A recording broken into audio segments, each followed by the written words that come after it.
একটা উদ্যোগ গ্রহণ করেছি যে রিডিং মুভমেন্ট নামে একটা মুভমেন্ট চালু করব এবং আগামী ২০ বছর ব্যাপী আমরা এই মুভমেন্ট নিয়ে কাজ করব।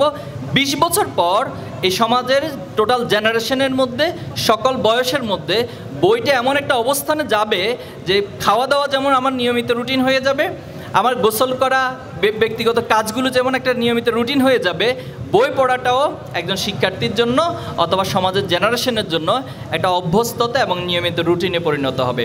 তো আমরা সেই আন্দোলন শুরু করবো ইনশাল্লাহ, এবং তোমরাও ধাপে ধাপে আশা করি সেই আন্দোলনে সম্পৃক্ত হবে এবং সমাজের প্রত্যেক স্টেক্সকে আমরা সেখানে অন্তর্ভুক্ত করতে চাই।